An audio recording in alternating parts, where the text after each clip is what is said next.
those options. But I like the Knicks for him right now. And I say that because he takes some pressure off of R.J. Barrett having to be the wing or perimeter scorer. With his ability to shoot, he's a veteran. He's been in the big games. He helps this Knicks organization where they're trying to go. Yes, they're starting from the bottom and rebuilding slowly.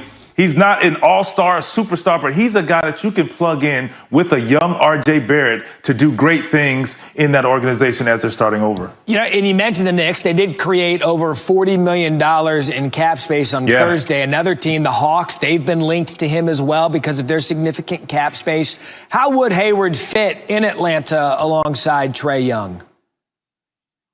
I do like it. There again, with his ability to score, a veteran who's been around. The one thing that is of question is the young talent that they have with a Kevin Huerter, a Cam Reddish, and a DeAndre Hunter, and bringing in Tony Snell. The Hawks have a decision on what they're going to do with all of these wing young players, because they're going to probably have to move one of these guys somewhere, and maybe they can gain another piece of something they need, maybe a point guard or something like that. So, but Gordon Hayward is a guy that can run the offense, facilitate the offense, and sometimes moving Trae Young to the off-guard position to utilize his ability to score without seeing double teams all the time. So I think he'll be another Gordon Hayward would be an interesting plug for the Hawks as well. Yeah, he's certainly going to be a piece to the puzzle for some franchise. We just have to wait a few more hours to find out who it's going to be. We don't have to wait long to see Vince Carter. He'll join us in just a little bit coming up on SportsCenter. Thank you, Vince.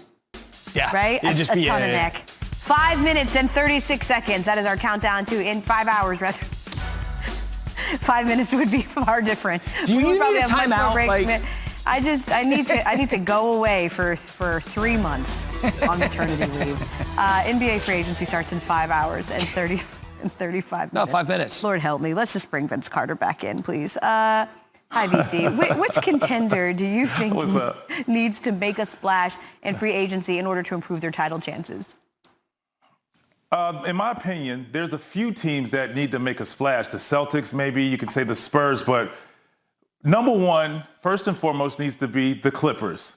You bring in Kawhi Leonard, and Kawhi Leonard wants to have Paul George, and you're moving a lot of guys. And right now, free agency is where it needs to be. That's their wishing well, and they need to dive deep in there. And I feel like you don't make it to the Western Conference Finals, so what do? You need to re-sign Montrezl Harrell, first and foremost. And then you go get somebody like Avery Bradley. I know Rondo's been thrown out there, but I like Avery Bradley as another two-way guy, two-way player who can score, but he's tough, he's gritty, hard-nosed defender, which adds to the laundry list of guys that you have in that mold already. And I think right now for them, it's about Western Conference Finals at worst. Because you were expected. Hey, they're built for the finals. They're built for the finals. So you bring in a Avery Bradley, that gives you a real chance. Yeah, not living up to expectations is why Doc Rivers is in Philadelphia. I should probably go there too. I'm not exactly living up to expectations, but there's a whole show to get right. Vince Carter is not going anywhere because free agency starts in 5 hours from now and not 5 minutes. Matt, help. Thank you. Ball game. Yes, sir. Walk him down. So I'm just happy I could deliver. PC was fired up. He almost tackled me on the sideline. That was crazy to see a head coach that involved. Just really shooting ourselves in the foot. I mean, it wasn't a clean game by any means. Easier said than done to play those, but that's just got to be better. So as for the Seahawks offense, because I mentioned how good the defense was, Russell Wilson didn't have his typical huge game pushing the ball down the field. In fact, 197 passing yards, the fewest in a Seahawks win this season. So how do you make up for that? Well, of course, you'll run the ball. Duh. How about 165 yards on the ground? Seattle's most in a win this season. Russell Wilson had been gripping. They didn't need him to. They get the ball to Carlos Hyde. He had 79 yards, a season high for him. So there we go. We saw a much more balanced looking Seahawks team. For more on this game, as we bring in our NFL analyst, Marcus Spears. Seahawks D went from setting records in futility to what we saw last night, Swagoo. So what's Seattle's outlook if they can get that out of their defense every week?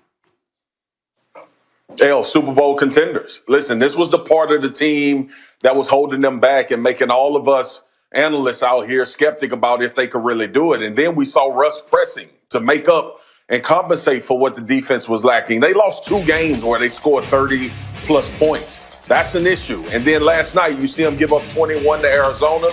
You see Carlos Dunlap trade pay off early with the sack of Kyler Murray to close the game out. The including Jamal Adams in that scheme actually helped. Maybe not on the stat sheet for him personally, but him hovering around the line of scrimmage definitely helps that defense, and other teams have to pay attention to that. So they showed up, and this is what we talked about. The defense needed to step up and lift Russ out of certain situations as well, and you alluded to earlier the run game.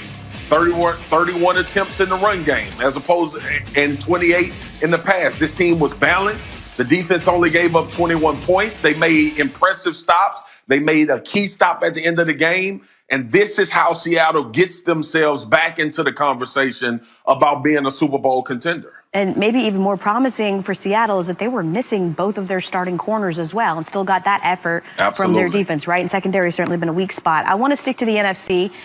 We've got the news today that the Saints are going to go with Taysom Hill as their starting quarterback on Sunday. He'll be in for the injured Drew Brees as they face the Falcons, deciding to give it to him and not Jameis Winston. What do you think of the decision by Sean Payton? The decision is a little bit shocking to me because I thought it would be Jameis Winston to start and you would keep the same kind of